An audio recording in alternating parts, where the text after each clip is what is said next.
whatever. Since you put it out there, now there's so much wrong with this list.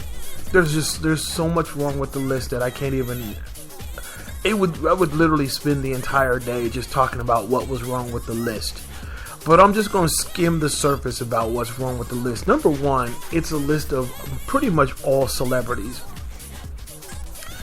Now, I guess I would be okay if they said top 100 single bachelors versus most eligible. And when you say eligible, you put, like, it sort of puts a spin that perhaps this person is available to the person reading it. Like, you put eligible bachelors, you're saying that these people are like actively looking for someone and to be with it. So you create this sort of this anticipation, like, oh, it could be somebody that I might be able to connect with them. If they're single, I'm single. Let's you know. And then you glance at the list, and then you go, okay, girl, okay. So let me just. I'm not gonna put out everybody that's on the list because that's just ridiculous. But the first person that I see that's on the list is Adam Lambert, and the second person is Clay Aiken, and the third person I see is Johnny Weir. I mean, how much more do I need to give you? First of all, do you really say eligible when you're talking about like celebrities? And these aren't like A-list celebrities, obviously. There's some, like Adam Lambert's probably like a C+. Johnny Weir is probably like down in the barely passing classing grade of a D+. And, you know, Clay Aiken, the only reason why we even categorize him as a celebrity at all is because he once was on Apprentice and American Idol. So you kind of just go, okay, girl, we do know your face. But I mean, Barry Manilow's gonna need a replacement. So Clay Aiken, I mean, you might as well say, you know, celebrity in waiting. But number one, this list isn't even real. Like, why would they put out a list of like celebrities? Like, I mean, if you're just gonna say 10 or 100 of the most attractive or gay or single, that might be okay. But when you put eligible, that changes the rules of the game 100%. And then you're gonna say, I guess I just have a problem with the fact that they're just like, number one, when it comes to celebrities, we all know, well, maybe we all don't know, but the good majority of adults with common sense know that celebrities' lifestyle, when they tell people they're single, it's never true. It's more or less to be able to help them, you know, be more appealing to the general audience so that people will buy their music. So if it's a hot dude, you know, they'll be like, all the girls are stupid enough to believe, like, oh, we have a chance with him, blah, blah, blah, because he's single. Well, it's just to make them more desirable. It has nothing to do, because they feel like people won't be, you know, people won't go crazy and buy their music if they know they have a husband or have a girlfriend or whatever already. So the moment you put a celebrity on a single or most eligible list, they automatically become, you know, sketchy and questionable and almost like a lie. You know, it's not true. So it's like, I don't even know why they would create this list. So I feel like Out has become that what was that one group? And that one group, what was it called? GLAAD. Yes, GLAAD. You know, GLAAD started off to be like this really cool organization that was like sort of giving praise to people who did really great things in the gay community. And then it became all about celebrities who are doing great work for the gay community. And it turned, again, another one of those organizations that become big and then all of a sudden forget who they're there for. And that pretty much all of the organizations do that. That's pretty much what they do. And because people have their own personal agenda, their personal agenda is to become rich and famous themselves, and if they can't do it on their own, then they'll just sign people up that can do it for them, and then they all of a sudden become exclusive and no longer want to deal with the real folk, regular folk, when they forget that they themselves were struggling and hustling and trying to become something, and then all of a sudden they're like, oh no girl, we don't have time for you. And so there's that. But Out has done that same thing. Out has become what's the word that I want to use? They're not, I don't know. I can't even think of the word. It was on the tip of my tongue. But they're no longer for the people. Like, Out doesn't have to be about celebrities. Like, I guess what I'm losing, like, interest in, where I have lost interest, is because, like, if I read a magazine, I can't, especially about gay people, I want them to be about gay people that are doing things within the community for regular gay folk. Like, if some dude opens up a plant shop, like a nursery or some type of a flower shop, and he's booming and he's doing the shit, like, I want to know about that. Like, that interests me. Or if some dude is like the first openly gay air pilot for a major commercial airline like Delta or some shit, and he's just doing things, like, I want to know who that person is, but I don't care about Clay Aiken and Johnny Weir and Adam Lambert. Like, they already are on lists, they're on millions of lists, but the fact that they're gay, that's great. Like, I'm happy. Like, great. Applause. Like, who cares? I really personally don't care. It's great. But, like, to me, I want to know who the real folk, the regular folk working, who open their own store, who, open their own Whole Foods type store, or, like, have their own hand cream or candles or whatever, and it's doing well. Like, that's what I want to hear. I want to hear about those people.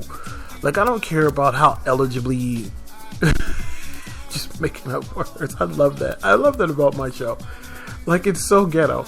But I really don't care about Ricky Martin. Like, Ricky Martin is on this list. Let me just, you guys I hope you understand where I'm coming from here. It's just dumb. So, like, Ricky Martin is on here. Adam Perry.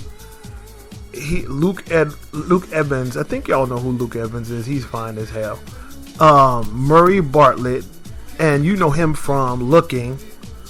Okay, so, and then Jussie Smollett or whatever from Empire. He's on here. Let's see, who else? There's like, it's like Frank Ocean. Frank Ocean.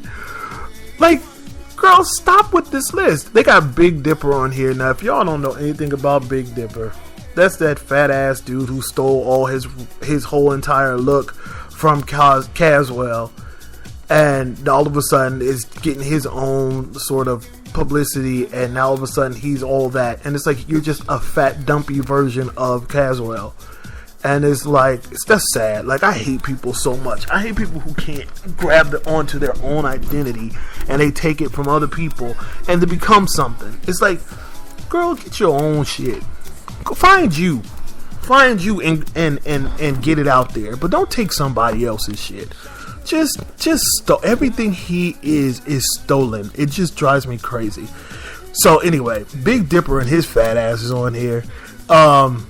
It's not that I'm against fat people, because I'm not, but he gets on my damn nerve.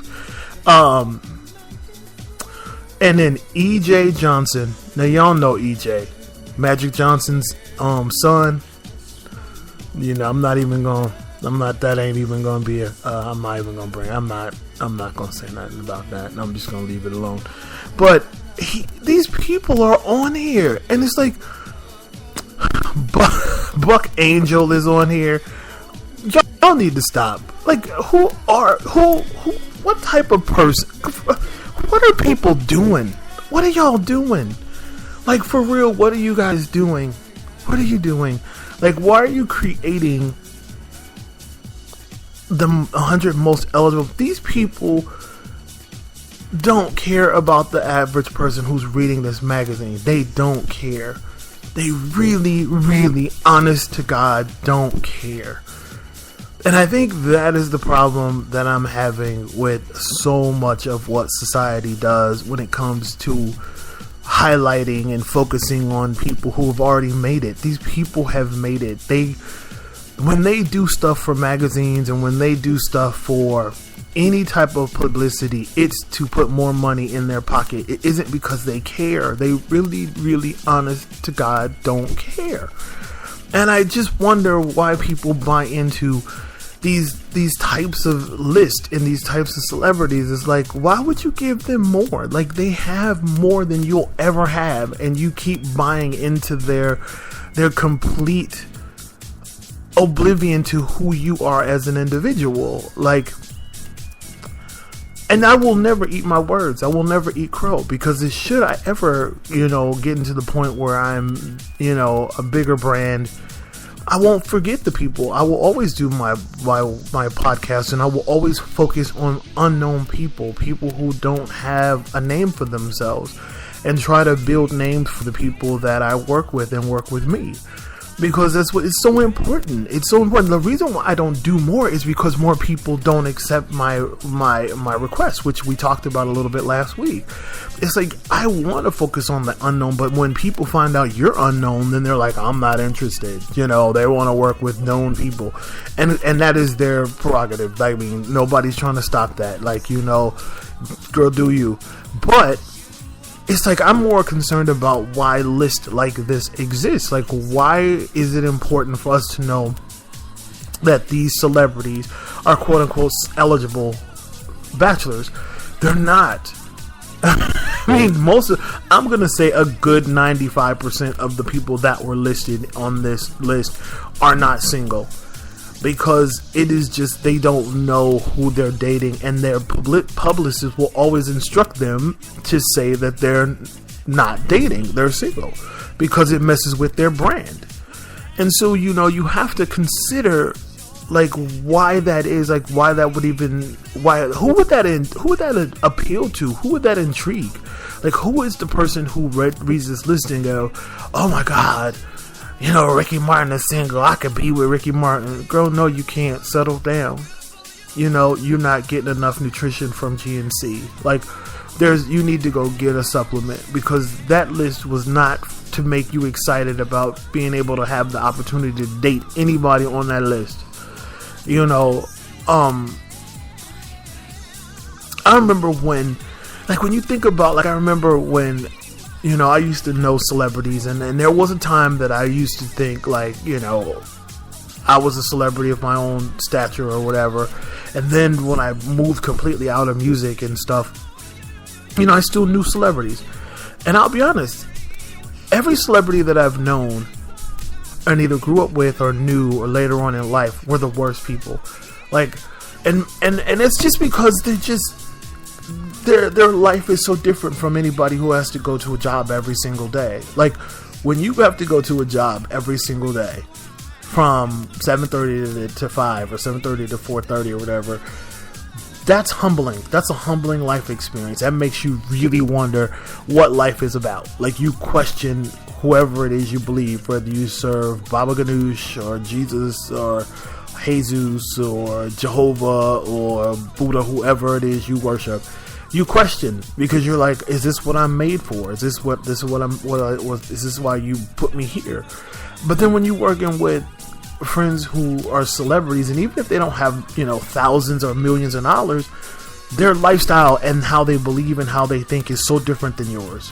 It's like they look at your life as being very archaic, and almost like you help them balance who they are, because it's like they come down to reality when they hang out with you, but then they really no longer understand who you are and how you exist doing what you do. Because the first, when they have to get up before noon to do anything, they just don't get it. They don't understand it, and so you just go,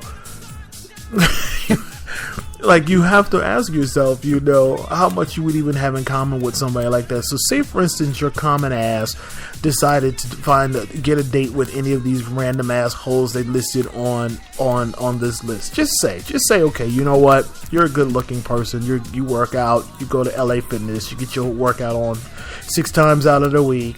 You drink your muscle milk. You know, you got rock hard abs. You got it together. You just